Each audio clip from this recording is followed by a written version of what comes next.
The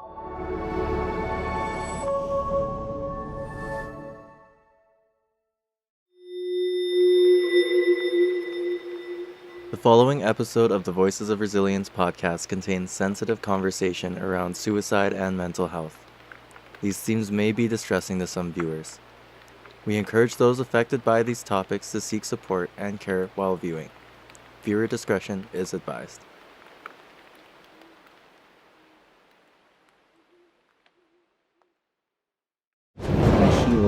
I just started realizing, like, no, it's a superpower to walk in between the two worlds.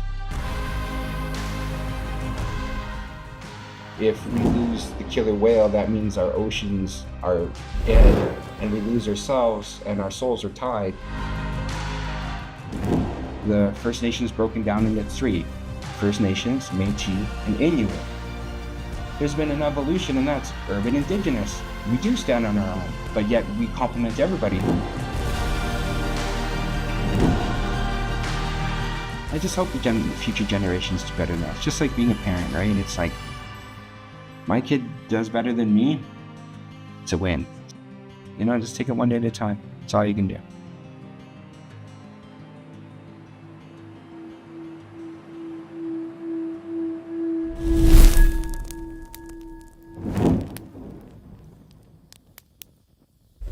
Well, first and foremost, how the heck are you? It's been a while. It's been, I think, over a year since we've last been in the same room. Yeah, no, life is going good. My life has slowed down in a good way. It's like the show came out, so my life was really busy, but then the extracurricular stuff I was doing was slowing down, and then we did the I'm a Kind Man program, which you were part of. You're another facilitator.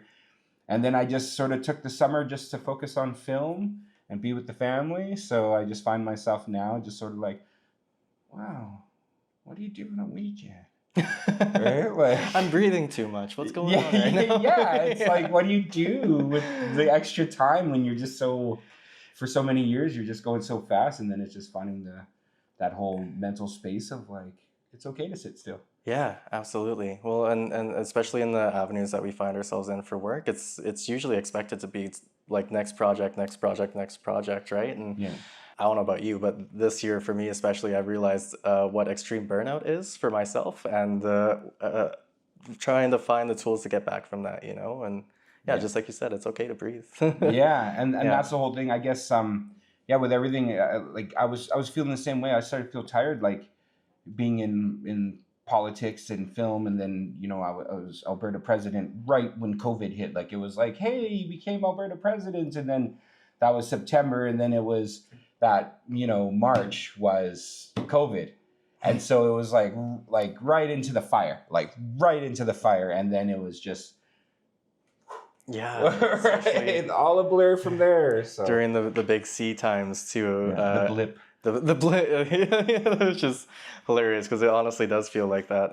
It's been 5 years now, and but anyways, to pull it back here, I do really want to touch on like how we met in the first place, right? Mm-hmm. So we met through a mental health program that we were bringing back to our own communities and stuff, and that's when we first kind of clicked. That's when we realized our brains were kind of on the same frequency, right? Yeah. And one of the things that we really had in common with each other was the fact that we both grew up urban Indigenous.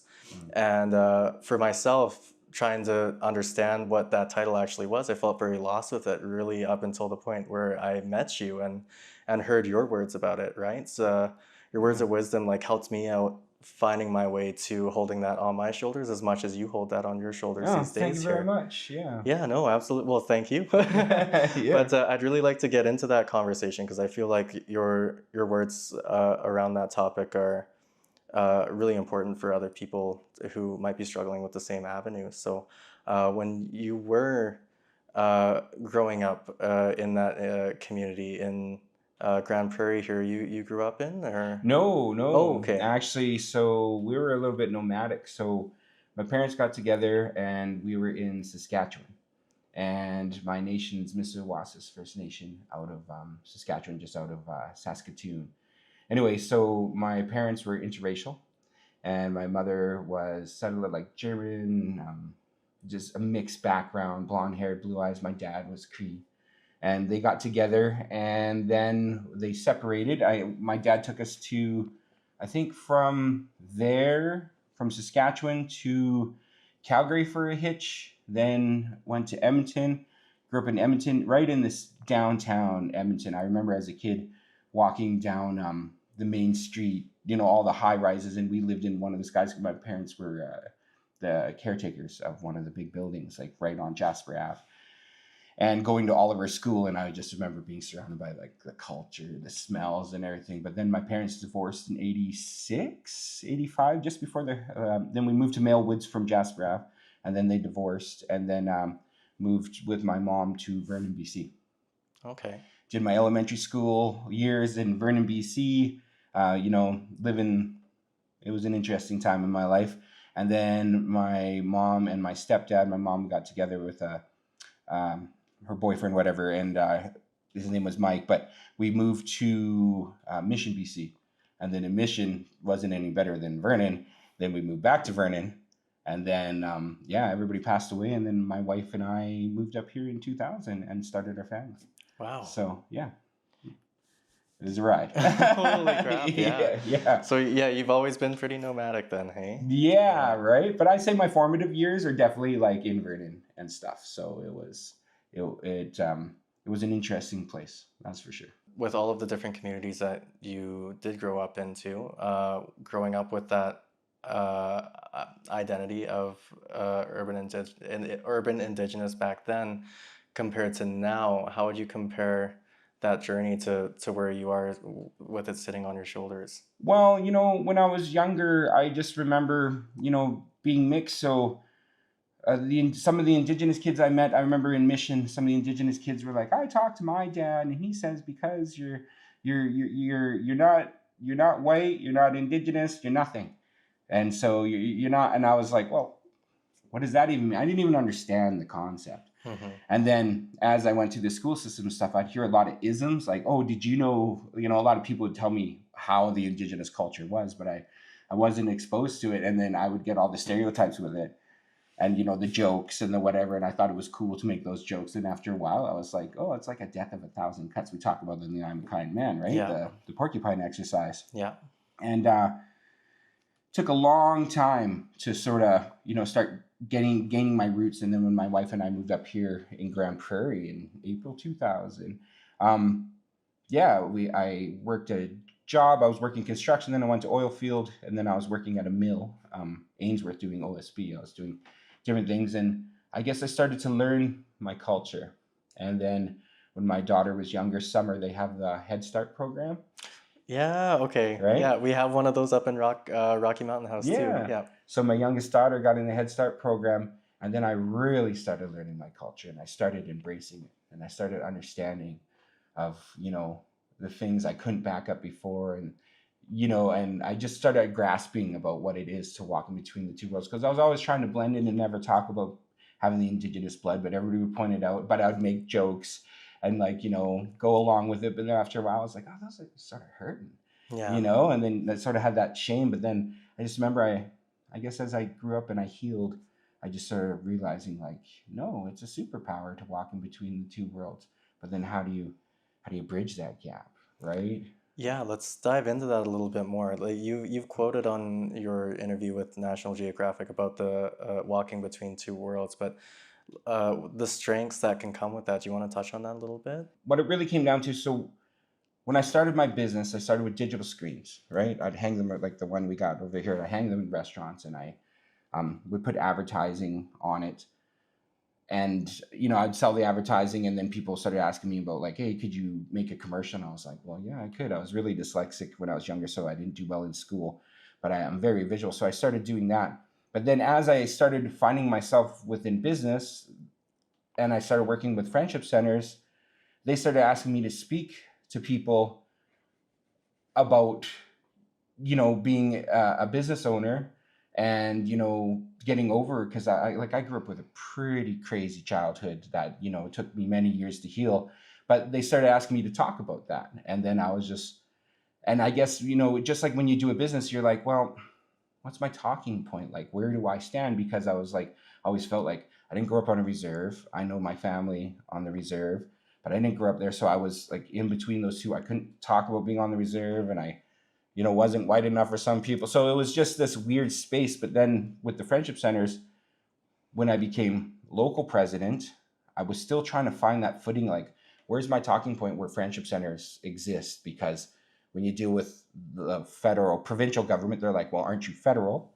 And when you deal with the federal government, it's like, aren't you provincial? Because we're off reserve, right? But then I became Alberta president, and the first time I went to go speak at the legislature, and no word of a lie, this is just before the pandemic, I was going there, and we were going to go talk about funding for friendship centers and getting, more awareness and programs and stuff like that. But I was like, well, where's my talking point of like where we exist?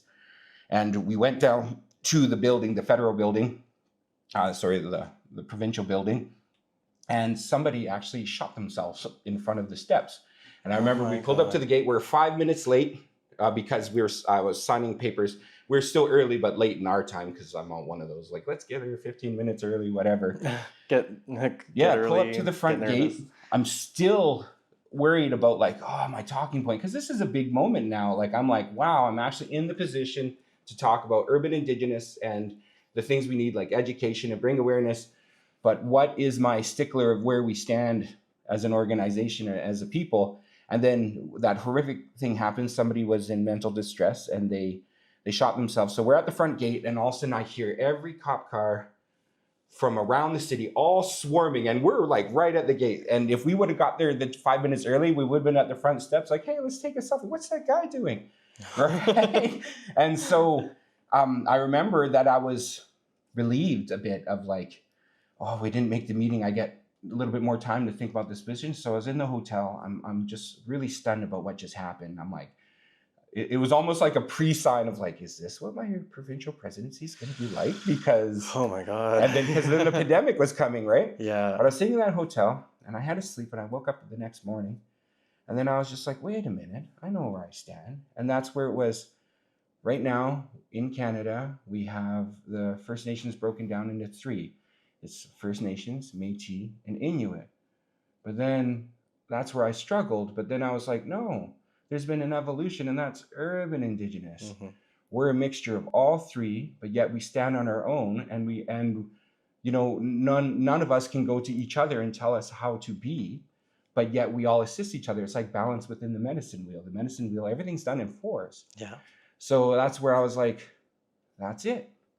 Urban Indigenous. We do stand on our own, but yet we complement everybody. So urban Indigenous, when we are like, doing programs and stuff, doesn't matter if it's a friendship center or a local, whatever, but when you go for those programs, you're looking for programs that help people who are coming from rural communities, like, First Nations, to come to have a safe place in the city to learn culture and have access so they can thrive. But it's also a bridge for people who are non-Indigenous to learn the culture, get access, and then we can thrive together. That's when it just sort of clicked. And then I sort of was like, I'm urban Indigenous. And it's okay that I didn't grow up on a reserve, and I didn't, it's okay, because I was never meant to do that. I'm meant to be here. And now that I found my soil, then I actually started flourishing. And that's pretty much how it came to be. So when I started speaking for the next 4 years at friendship centers and everything, I started saying the 4-pillar thing. And even to the point when they were doing the funding during the pandemic, remember, they were like, we're giving all these charities money to help with whatever they got going on. And friendship centers were still, like, I remember the reports, they're still keeping their kitchens open. They're still getting all the things. They were fighting for medical supplies. They were fighting for spots at the table to talk. Yeah. And I remember I wrote a letter to the Prime Minister. It was the Friday. And like, so the national office was working with the federal, and then there's other organizations around Canada trying to, put a bug in for urban Indigenous funding. So I wrote this letter exactly saying the 4 pillars. And I wrote it, and then Trudeau's office came back and said, thank you for your letter. Really appreciate it. And then I remember I woke up the Tuesday after, because we got that acknowledgement like that Thursday. And then the Tuesday after, I woke up, and they released like money for urban Indigenous. And I was just like, hey, but it was like all of us working together to like bring that awareness, right? Yeah. But it was just a beautiful moment of like, it was like a Hail Mary. I was like, well, I don't know what else to do. So how about I just write a letter explaining our position, right? And yeah, between national office and I'm sure they got other things, they just all of a sudden released that. But you know, even if I was like a small little cog in that wheel, it felt good to actually start expressing that. So moving forward, I've realized my space. I understand my lane, you know, and it's just been an encompassing, because when you're in between the two worlds, it's such a beautiful place to be, because you see the positive and the negative on both sides of the fence. And even circling back to my childhood, you know, whatever circumstances happened to get my father, like my family, what was happening with them on the Indigenous side. But when I was removed and then I went into the non-Indigenous side, I lived in the city. Well, you know, it was the same circumstances. It was still a negative cycle, but I realized that, you know, it all comes down to choices, because I saw the worst on both sides. And it was like, a lot of people are like, wow, everything's bad because of this and this. And I get it. That's totally true. But you can have everything giving you to the world and, you know, be in that position that everybody wants to be. But then if you still make the same horrible choices, the outcome's the same. So I got to see the disintegration, like through that negativeness, I got to see, you know, the like what it is to be born into a cycle that you don't understand. Yeah, and continuing with the isolation on both sides, right? So yeah. Right. So once my eyes were open and I started healing, then all of a sudden it started pouring out through my film work, my speaking, everything like that. And so I guess that's what I've done, is just try to bridge that gap and bring understanding on both sides, because you and I are modern day storytellers. Yeah. Right. So everything's oral. So we're doing oral things, but with the visuals. And that's where, you know, I found that when I was going through school with dyslexia, you know, I would just get bored. I'd understand things, but it just, when you look at my spelling, you're just like, who is this? And I always judge myself on the spelling, but then, hey, they invented spell check and it got over that. And so then I started balancing out and, you know, doing lots of audiobooks and reading about just leaders that have inspired me and just sort of helped develop me to who I am today.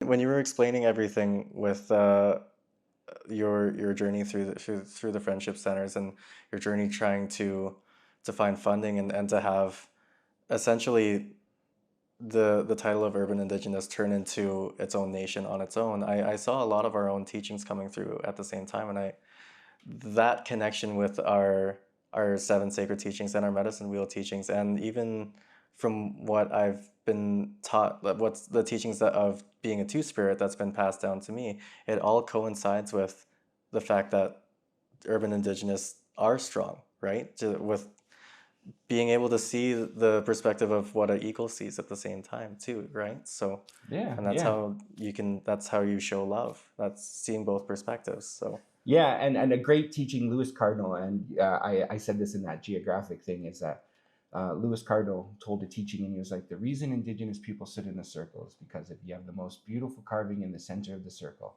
and I say, Tyler, tell me what you see, you'll describe the carving in great detail on your side, I will describe the carving in great detail from my side, but together we're talking about the same thing, but from our perspectives.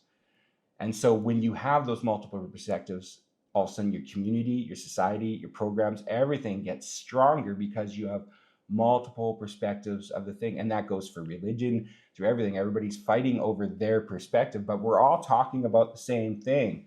And so I think it's just really comes down to just where we are as a species with our evolution of understanding that bigger goal. Because right now we're so monetized. Everything's like, right? Nothing's in cement, and that's where we're struggling with, right? Yeah, we're in that point. Like right now, you see a point of history we're in is like, you know, we're making good progress, but then, you know, people find things hard to change, so we're sliding back. But to me, I'm like, that's just like the ocean. Like if you watch nature, that's just like a wave rolling. It does have a recurl, but it still goes. Yeah. So we're just in that little rip tide right now. But I do have faith in humanity that we will get past this point and we'll evolve to a higher understanding of how we are connected.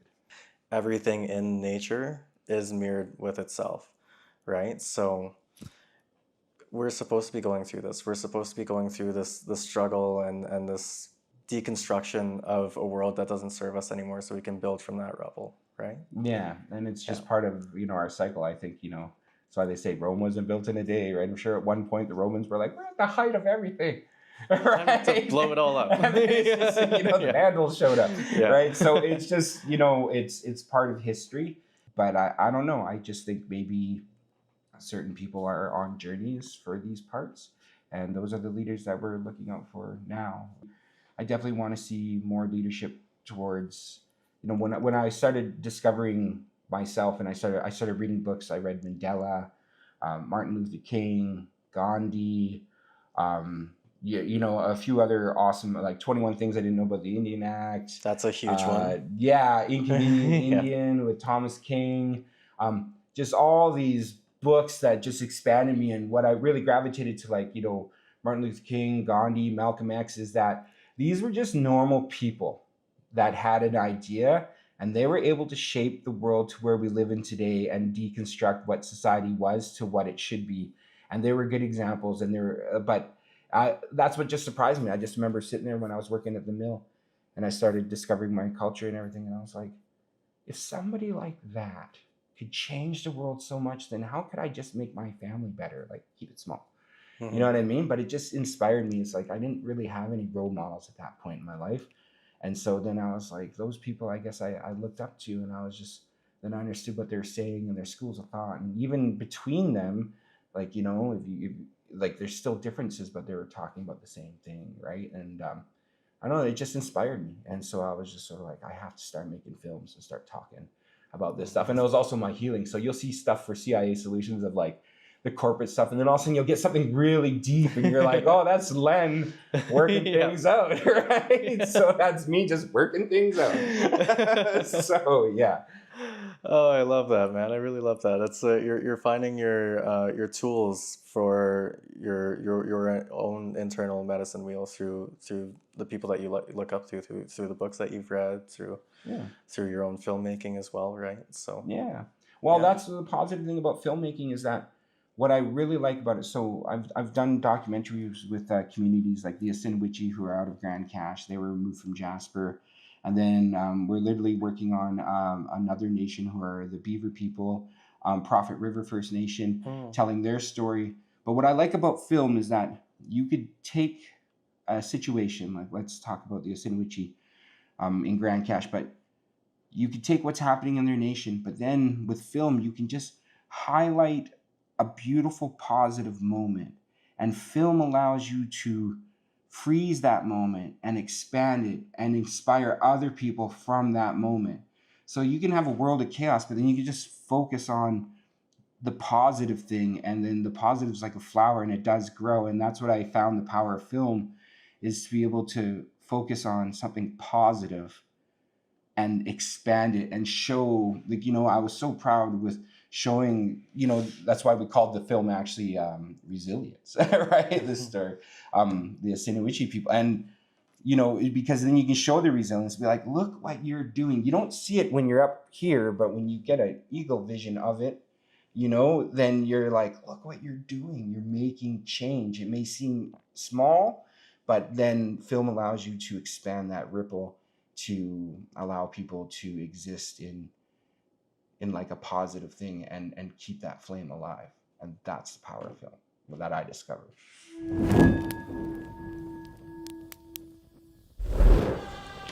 Libraries have always been more than just shelves for books. They've been keepers of stories, of knowledge, and of community memory. That's why we are so excited to be able to partner with the Red Deer Public Library to help amplify and preserve our Indigenous voices through the Voices of Resilience podcast. Did you know that RDPL memberships are free to all of City of Red Deer residents? Because I didn't. Your library card connects you to thousands of books, movies, magazines, language tools, games, and so much more. Plus, 24/7 access to a digital library that you can access from anywhere.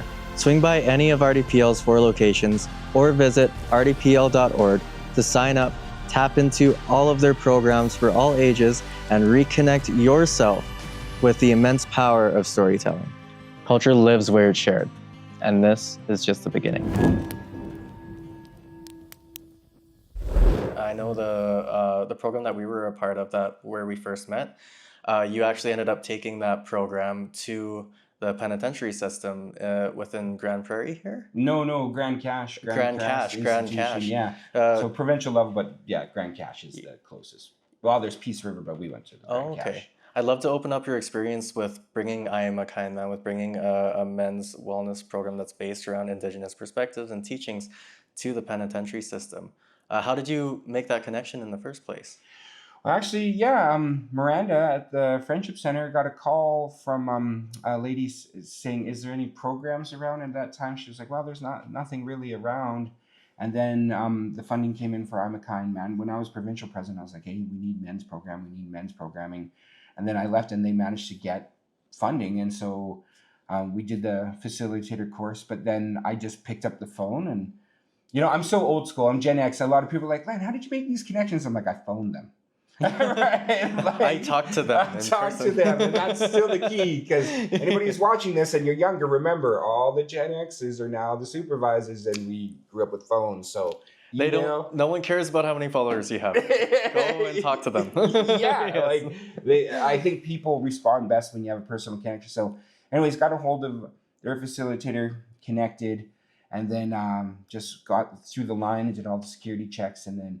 Yeah, myself and Clint Soto, who is a knowledge keeper up here in Grand Prairie, a really good friend of mine.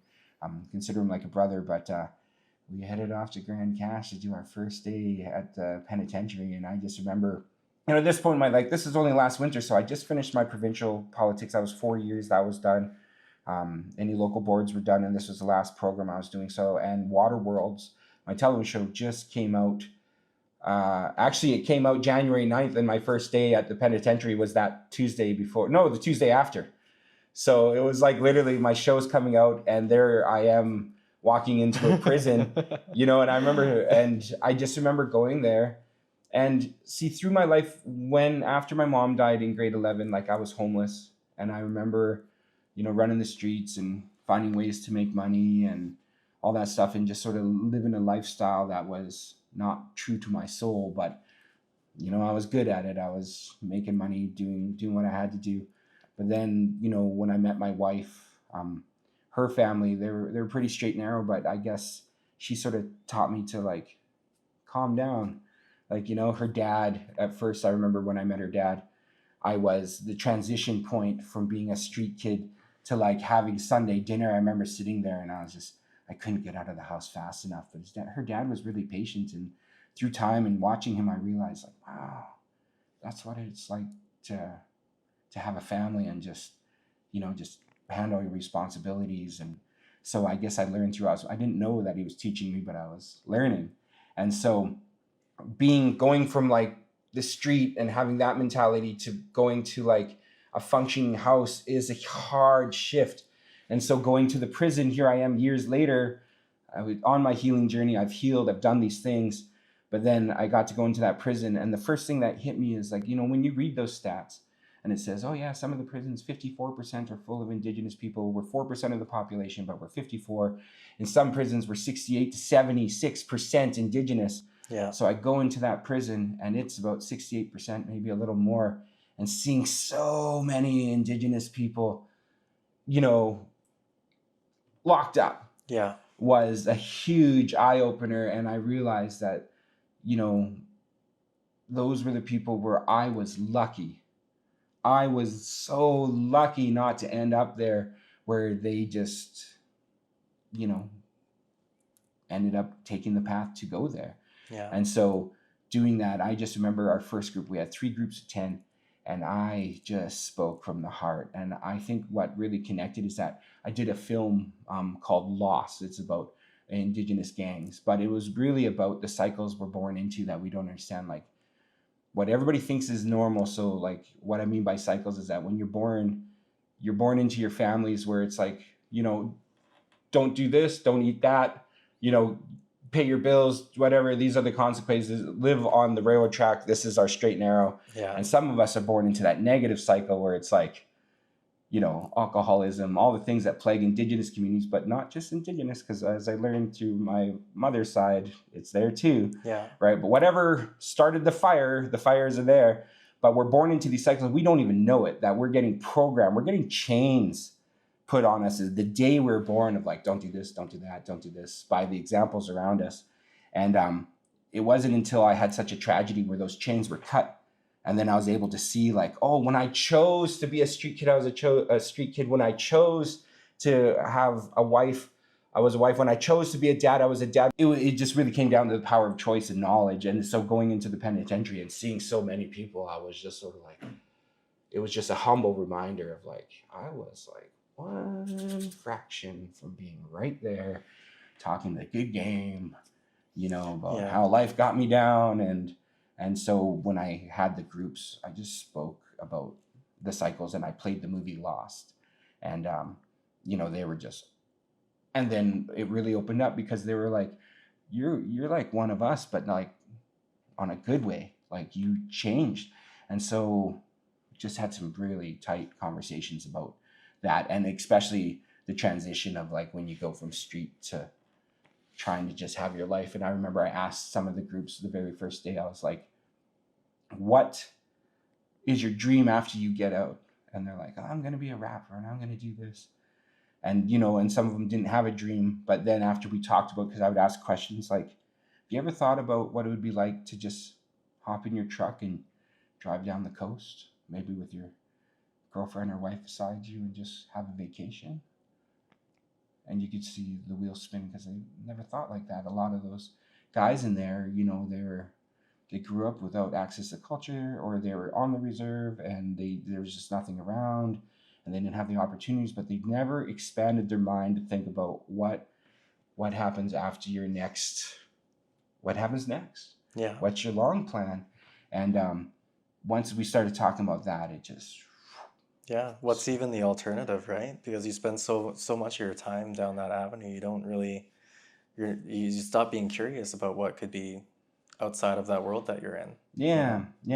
In the movie Lost, if you watch it, there's a scene where I put young Taro, who just gets out of prison, and I put him with his parole officer, and he's asking about funding and programming so he could, get his life together. And, in the movie I put like, he's told no, there isn't programs or whatnot.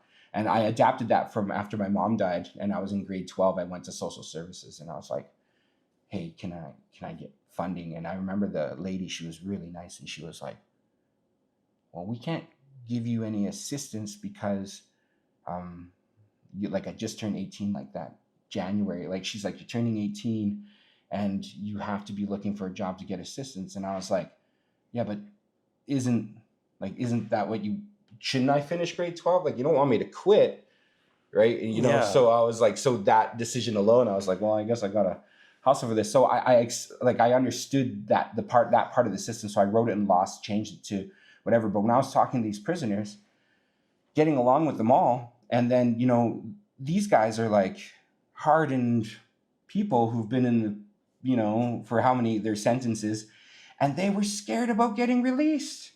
They're living in a prison where literally they're like, oh yeah, there was an assault in the yard or whatever. But then they're like, oh, I'm getting released next week. Oh my gosh, if my nation doesn't accept me or take me off the list, because they've done all the programs to like better themselves, they're like, I'm just going to get put back in a homeless shelter. And then as soon as you're in the homeless shelter, you're already breaking your parole because you're not supposed to be around with people with drugs and whatever, but you're in a homeless shelter with people with drugs. And then they're like, and then I'm just going to end up back here again. And that's where I saw the giant hole. Like, I touched base and I understood it from talking to people when I was living that life or whatever. I understood that concept, but to actually physically see it in front of you, I was just like, that's a massive hole that we got to try and fix, of like, what happens after somebody gets out. Yes, there is programs, but programs are usually like pocket funding and they run out or whatnot. But it's like, what happens with somebody after? It's like, so you're like, okay, cool, you just did 10 years. Bloop. Yeah, figure it out. In a halfway house or whatever. And then there's that integration in society. And that's the other thing that really clicked with them, was talking about that integration, about like, first you're eating like this, to like, yes, the stock market is doing good. Right? Like it's that whole transition, and they laugh too. They were like, "You're totally right." Like, and then we just had those conversations, and it turned out to be very moving. But I got to see that end of life and have those discussions and make those connections. And the cool thing is that we had the 3 groups. So some people from the first groups went in the second group. So we had the 10 of the second plus, and then the second group was with the third. So at the last graduation, when we were all, we had our drums that we made. And I remember at first everybody's starting, and the wardens there were doing a graduation, and everybody was like, and then my good friend Clint, he starts doing his teaching and he starts singing. Then I'm like, everybody stand up, hit that drum with pride, I'm like, and then once they all stood up, and then everybody just started drumming, and it was just all in unison, and you could just feel it. And I just remember looking over at, some of the other staff of the center, they were just like, it just electrified. And then when we sat and had that circle, and I said, it was beautiful talking to you, meeting you all. If you can give wisdom to anybody, the younger ones who come in who think this type of life is, but try and give them some wisdom. And then we did the round circle. I was like, so what's your dream? And then that's when people started answering about, I really thought about what you said about driving. I want to do that. I want to get out of here and do that. And this one inmate, he was there for a long time. He was an older gentleman. And he goes, if I could do something, he goes, my dream would be to have a family, raise my kids. He goes, but this time I would do it sober. Right. And everybody just started coming with their dreams. And they started actually talking about a future, not just after they get out. And I just remember that was probably the top 5 moments in my life. Like, wow. There's my kids, marriage, you know what I mean? But yeah, that moment was just sort of like, and I found that actually speaking in those crowds, I was just so comfortable. Some people get edgy I was just so comfortable being in there talking with the inmates. It was just sort of like, once in a while I was just like, oh my gosh, like, right. Oh my God. Yeah, right. It's just, but that's another thing with being a filmmaker is, and the journey my life has been on, I've been able to walk through so many circles. Yeah. And just, I was fortunate to know that I could like walk into a prison and experience and, share my life perspective with them, and then be able to walk out of it. And then it's sort of, now I'm at the point where it's like, my show is out. I did the prison, I did my healing journey. I just went through the environment, ocean to ocean, explored that with all the different teachings from all these nations. Like, what do I do with that knowledge?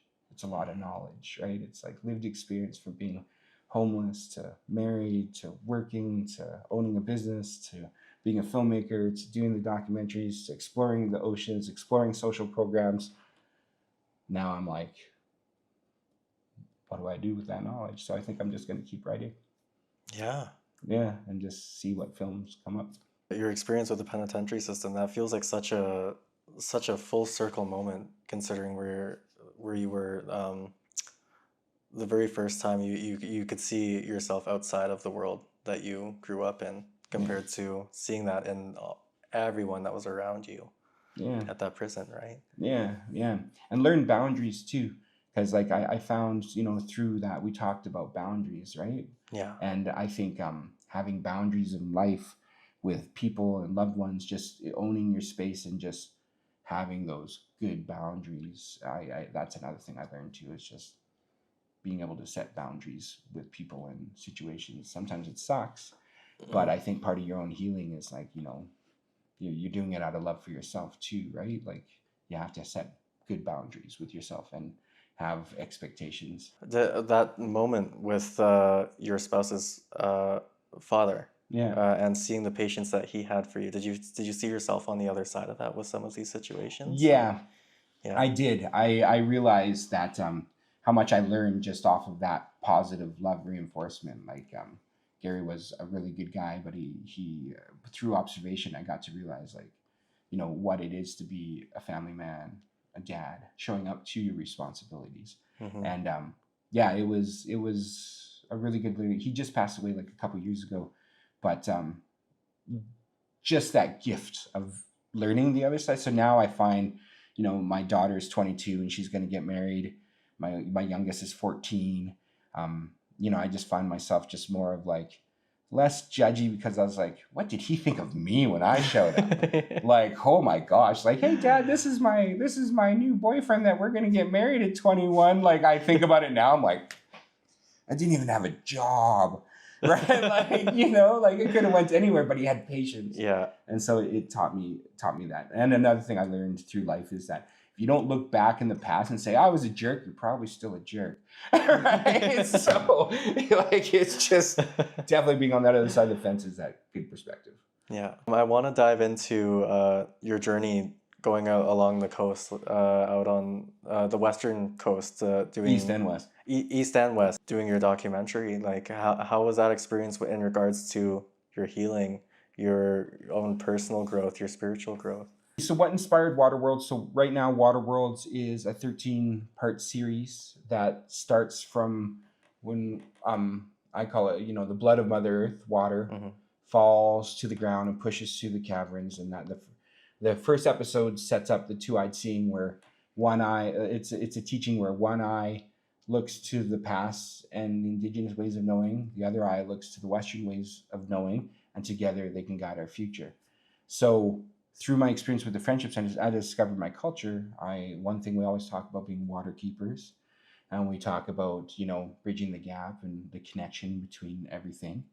And so that inspired me. So during the height of the pandemic, I guess my way of venting was like I drew the logo for the show on a napkin, and then got a graphic designer to make it, and then started expanding it and putting it into the network. And they were like, wow, this is cool. And then I emailed Tantu Cardinal, like, dear Tantu, I'm Len, I talked to you once.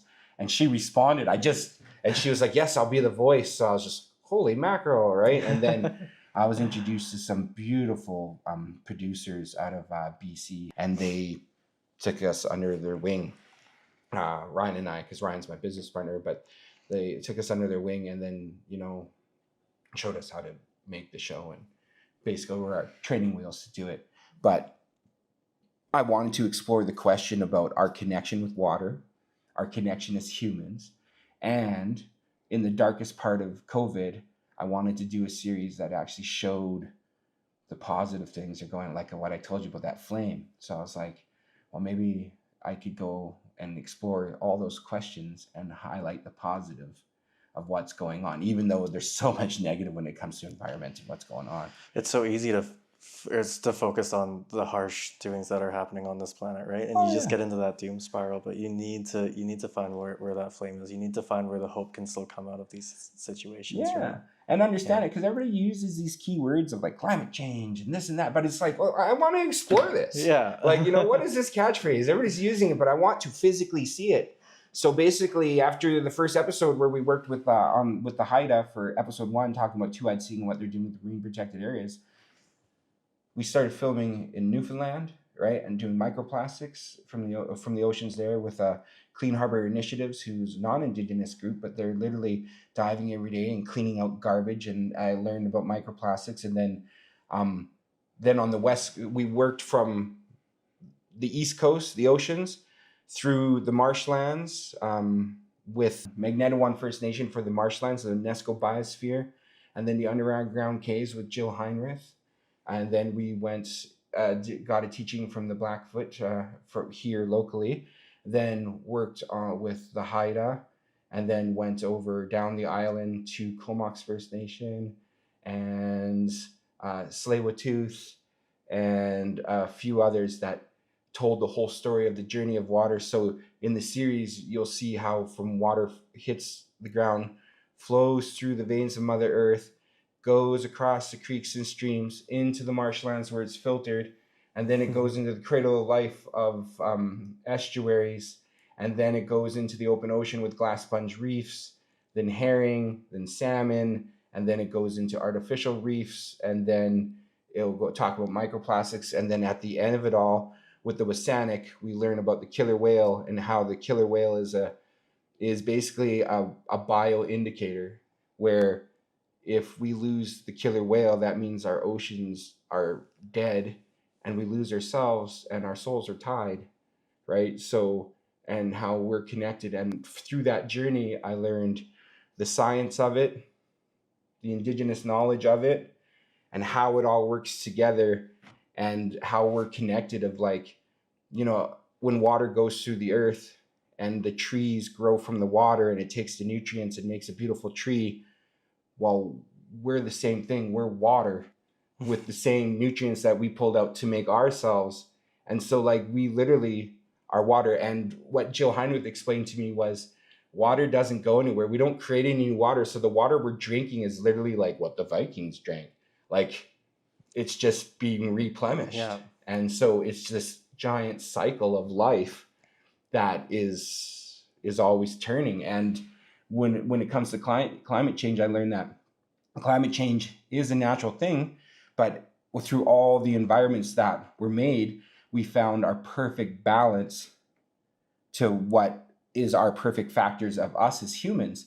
And even through our time as humans, we've lived through ice ages and whatever, but we've added an accelerant. So yes, climate change is natural, but we've added an accelerant. Yeah. And then when you see all the microsystems, so basically in the show, I talk about just how you have to keep the things small. So we talk about, you know, our emissions, we talk about power, we talk about recycling, but it's like, you can't change everything on a big scale, but what you can do is the small things in your life. You know, maybe it's not a perfect recycling thing, but you're still recycling. You're talking about like, hey, maybe we shouldn't have everything so throw away, and maybe, you know, have things that we can fix ourselves. But you fix those little things small, if what you can control, but then everybody's doing it, so it acts as the change, right?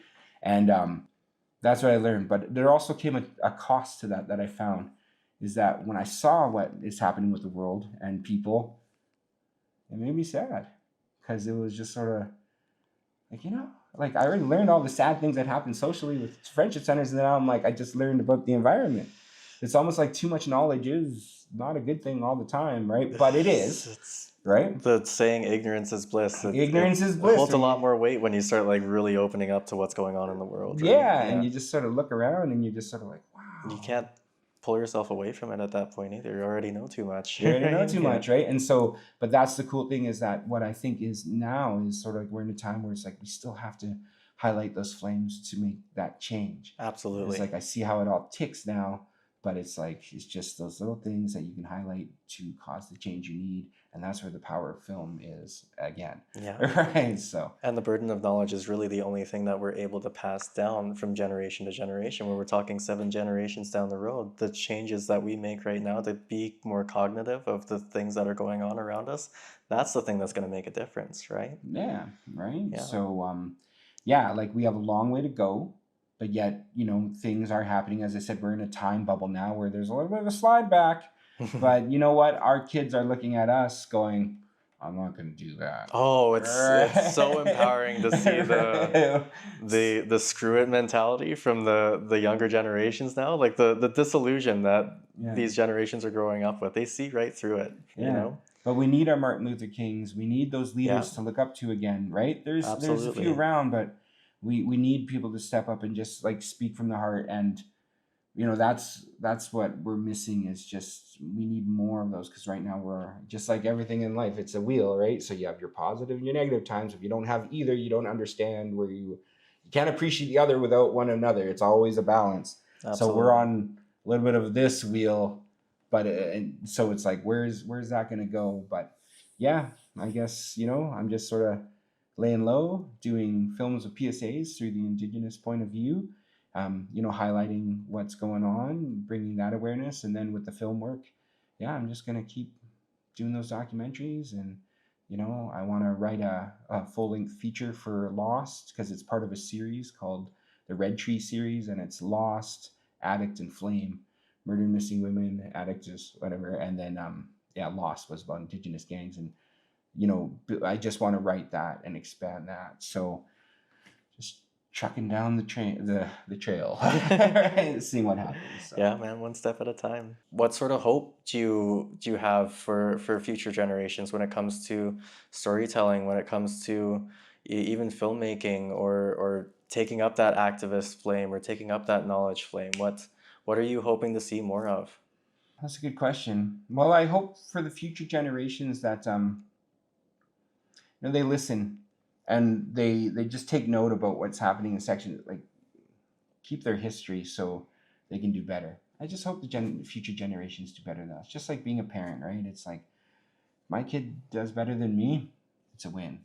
Yeah, I just hope for the future generations that we find that balance between each other and stop dividing ourselves so much over language, what we look like, so forth. And just sort of move that part and just sort of find balance between us, ourselves, and the world, because right now we just have so many hollow things going on. Like, it's just, we're so consumer. Yeah. It's like, you gotta buy, throw out this. And I'm getting to the point now where it's like, at Christmas, I'm like, well, beware what you got to buy, because if we buy another thing for the table, then we got to take the thing on the table and get rid of it to put the new thing on the table when the thing on the table already existed. So, like, did we really need that? Or get a bigger house, I guess. Yeah, do we need a bigger house? Do we need all those things? And I hope we just find balance that way. And and I hope, just even for my own family is, there's so many pockets of us, but I just hope that my kids will just do better than me, and I hope that cycle is just broken. And it's just sort of like, this is a new cycle, and I guess that's my hope, is just keep it simple. Like, I want my family to exceed, but I just want people to just have balance within themselves more. Before we jump off here, anyone who has connected with your story, whether it being from your upbringing, whether it being through your filmmaking, is there anything that you'd like to leave off on to as a form of advice, a form of wisdom for anyone struggling to reconnect with themselves? Just learn to forgive yourselves. Like, forgive yourself. Make sure you set your boundaries, but not everything in life is bad. There's positive things, and gravitate towards those positive people. And you know what? Just take it one day at a time, and don't overthink it sometimes. Just, you can be so scared of everything, but just push through the fear. Get over the anxiety of like, I can't do it, and just believe in yourself. Because if this giant guy with dyslexia who just, wasn't set up to succeed can succeed, and there's many more examples. There's the other humbling things, the things I thought that were so painful. And when you actually start getting the scope, and it's sort of like, oh, wow, there's people with bigger problems than me. And that's humbling. It's like, oh, wow, it could have been worse. Right? Yeah. So, just have hope that there is a better day. And, just take it one day at a time. That's all you can do. I love that. I remember there's this poem that I read that really stuck with me, and it was called The Rose in the Concrete. And it's like, you wouldn't ask a rose that grew from the concrete why it had damaged petals.